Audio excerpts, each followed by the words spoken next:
یہ ریکارڈنگ سنو کہانی میری زبانی کے لیے کی جا رہی ہے۔ یہ سلسلہ عمرو عیار کی کہانیاں کی 5ویں قسط ہے۔ اس قسط کا عنوان ہے عمرو اور میٹھے چاول، اور اسے تحریر کیا ہے اقبال خاتون نیازی نے۔ استاد کی تسلی ہوئی تو وہ گھر چلے گئے۔ ان کے جانے کے بعد خواجہ عبدالمطلب نے عمرو کو بلایا۔ وہ ڈرا آیا تو عبدالمطلب نے اس کو خوب ڈانٹا۔ اس کے دونوں ہاتھ باندھ کر اس کو لٹکا دیا، اس کو جوتیاں ماری اور ڈنڈے سے پٹائی کی۔ وہ روتا تھا، بس کر دیں، معاف کر دیں، آئندہ ایسا نہیں کروں گا۔ جب اس کا رونا پیٹنا حد سے بڑھ گیا تب جا کر خواجہ عبدالمطلب نے اس کو چھوڑا۔ پھر امیر حمزہ کو بلا کر منع کیا اور کہا، تم لوگ الگ الگ بیٹھا کرو، یہ خود تو بگڑا ہوا ہے، ساتھ تمہیں بھی بگاڑ کر رکھ دے گا۔ اگر اب تم ایک دوسرے سے بات بھی کرو گے تو میں تم سے ناراض ہو جاؤں گا۔ اس کے بعد امیر حمزہ کو کہا، عمرو کے ہاتھ کھول دو اور اسے یہاں سے نکال دو، اب یہ یہاں نہیں رہے گا، تم اس کے بغیر رہو۔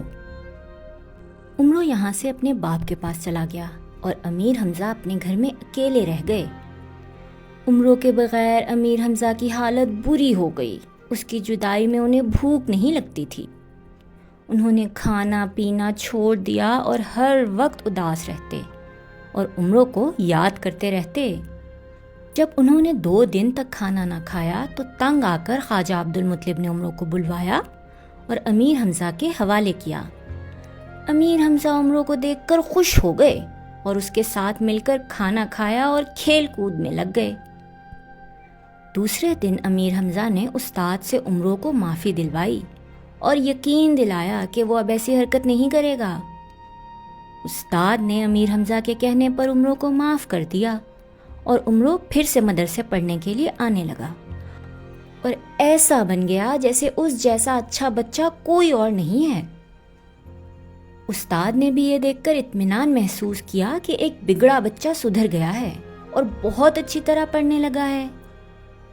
اب عمرو استاد کے گھر کے کام بھی کرنے لگا اور استاد جو چیز لانے یا لے جانے کے لیے کہتے وہ دوڑ دوڑ کر کرتا، اور اس کی فرما برداری سے استاد اور زیادہ خوش ہونے لگے اور عمرو کو بہت اچھی طرح پڑھانے لگے۔ مگر عمرو کی شرارتی طبیعت اسے کسی نئی شرارت پر اکساتی رہی اور عمرو موقع تلاش کرنے لگا کہ جب نئی شرارت کر کے وہ خوش ہو، اور خوشی کا یہ موقع اسے بہت جلد مل گیا۔ ایک دن ایک لڑکے کی ماں نے میٹھے چاول پکائے۔ ماں نے سوچا، استاد کو میٹھا پسند ہے، وہ میٹھے چاول کھا کر بہت خوش ہوں گے اور میرے لڑکے کو اچھی طرح پڑھائیں گے۔ تو ماں نے لڑکے کو کہا، اپنے استاد کو یہ کھانا لے جا کر دو۔ لڑکے نے کپڑے میں بندھا ہوا برتن جا کر استاد کو دے دیا۔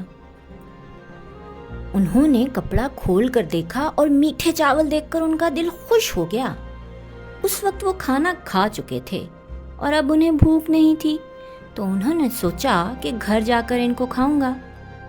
استاد نے عمرو کو بلایا اور کپڑے میں بندھا برتن اس کے حوالے کر کے کہا، عمرو، اس میں ایک مرغ بند ہے، اسے راستے میں کھولنا نہیں ورنہ مرغ اڑ جائے گا۔ اب یہ برتن میرے گھر دے آؤ۔ عمرو نے کہا، میں بھلا مرغ کو کھول کر کیوں اڑاؤں گا؟ جیسا آپ نے کہا ہے میں وہی کروں گا اور اس بندھے ہوئے برتن کو آپ کے گھر پہنچاؤں گا۔ یہ کہہ کر عمرو نے وہ بندھا ہوا برتن سر پر رکھا اور استاد کے گھر کی راہ لی۔ ابھی استاد کا گھر تھوڑا سا دور تھا کہ اس نے سوچا، دیکھنا چاہیے کہ برتن میں کیا ہے۔ اس نے کپڑا کھولا اور دیکھا کہ برتن میں بہت اچھے پکے ہوئے میٹھے چاول ہیں۔ چاول دیکھ کر عمرو کو یاد آیا کہ وہ تو بہت بھوکا ہے۔ اس نے چاول کھانے شروع کر دیے۔ جب اس کا پیٹ بھر گیا تو اس نے دیکھا کہ تھوڑے سے چاول بچے ہوئے ہیں۔ اس نے ان بچے ہوئے چاولوں کو کتوں کے آگے ڈالا اور برتن کو کپڑے میں باندھ کر سر پر رکھا اور استاد کے گھر کا دروازہ کھٹکھٹایا۔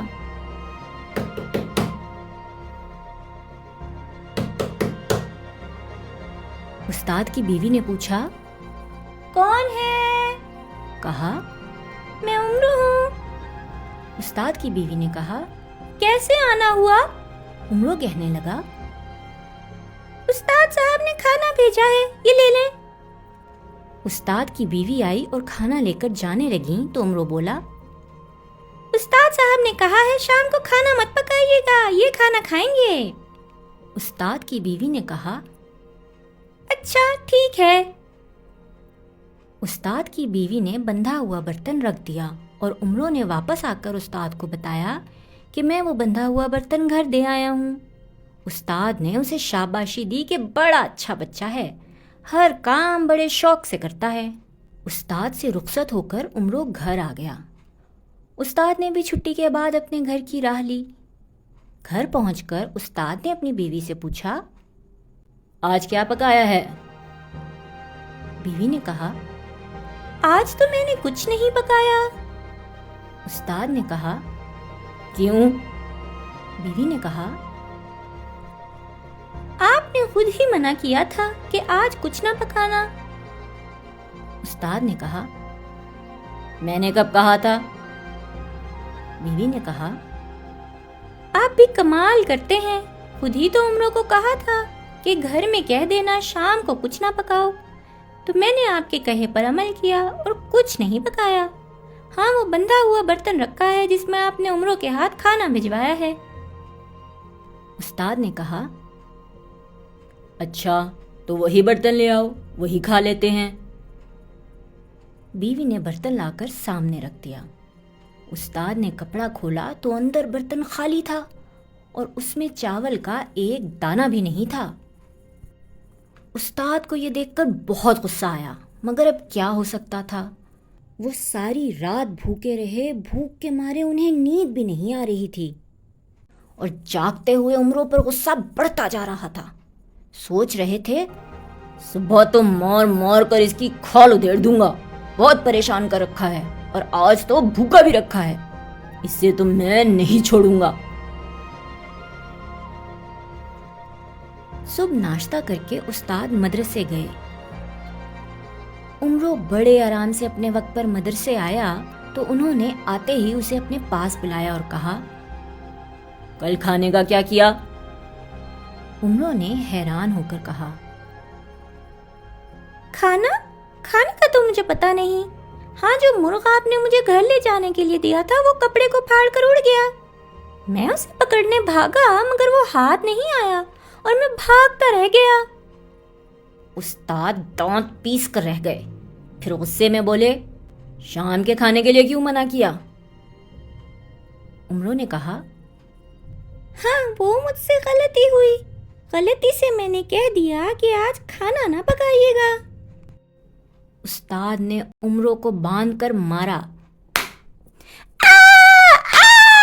بچائیں، معاف کر دیں، مگر وہ اسے اور مارتے تھے۔ سب لڑکے اس کی مار کا تماشا دیکھ رہے تھے اور عمرو کی چیخوں سے مدرسہ گونج رہا تھا۔ آخر امیر حمزہ کو عمرو پر رحم آ گیا۔ اس نے استاد کی منتیں کر کے عمرو کی خطا معاف کرائی اور عمرو سے کہلوایا کہ وہ آئندہ ایسی حرکت کبھی نہیں کرے گا۔ استاد نے کہا، آئندہ ایسی حرکت کبھی نہ کرنا ورنہ جان سے مار ڈالوں گا۔ عمرو نے کہا، میری توبہ ہے، میں ایسا کبھی نہ کروں گا۔ اور پھر یوں ہوا کہ لگتا تھا عمرو سے اچھا بچہ کوئی اور نہیں ہے۔ وہ نہ شرارتیں کرتا نہ دوسروں کو کرنے دیتا، بلکہ اگر کوئی بچہ شرارت کرتا تو وہ اس کو بھی منع کرتا۔ اب استاد نے جانا کہ یہ لڑکا واقعی سدھر گیا ہے۔ میں ہوں قصہ گو قدسیہ انعام۔ مزید کہانیاں یا نظمیں سننے کے لیے سنو کہانی میری زبانی کا فیس بک پیج، یوٹیوب چینل اور انسٹاگرام اکاؤنٹ لائک، سبسکرائب اور فالو کرنا نہ بھولیے گا۔ شکریہ۔